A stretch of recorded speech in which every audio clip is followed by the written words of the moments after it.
Bonjour à tous, aujourd'hui nous allons voir la notion de statistique et on va voir ce que c'est qu'un diagramme circulaire pour le niveau 5e.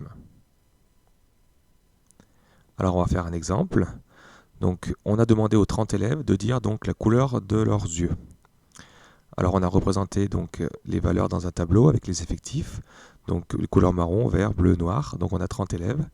Et en dessous en fait j'ai envie de tracer un diagramme circulaire. Qui dit circulaire va dire angle. Donc je vais faire un diagramme circulaire, donc la somme de tous les angles va faire 360. On aurait pu faire un diagramme semi-circulaire, c'était qu'une moitié, ça aurait été 180. Donc ce tableau, en fait, c'est un tableau de proportionnalité. Donc pour chercher les valeurs qui manquent pour les angles associés, on va pouvoir utiliser toutes les méthodes qu'on a fait pour remplir un tableau de proportionnalité.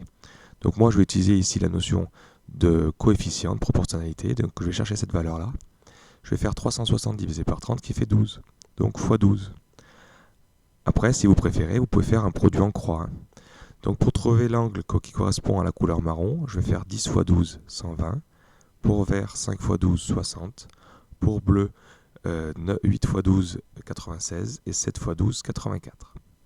Donc voilà. On peut donc maintenant tracer un diagramme circulaire.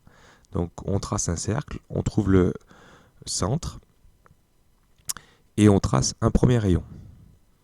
Et ensuite, on va essayer d'utiliser son rapporteur pour tracer les 4 angles qui sont indiqués et qu'on a calculés. Donc on va placer son rapporteur ici en plein milieu.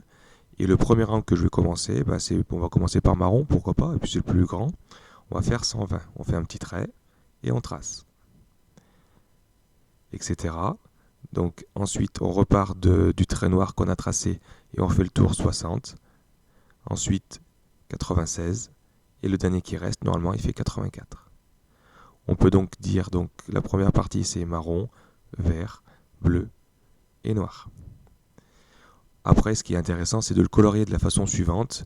Donc ici, c'est juste un exemple pour qu'on arrive bien à voir les différentes couleurs. Vous avez dû en voir dans d'autres matières, des diagrammes circulaires comme ça.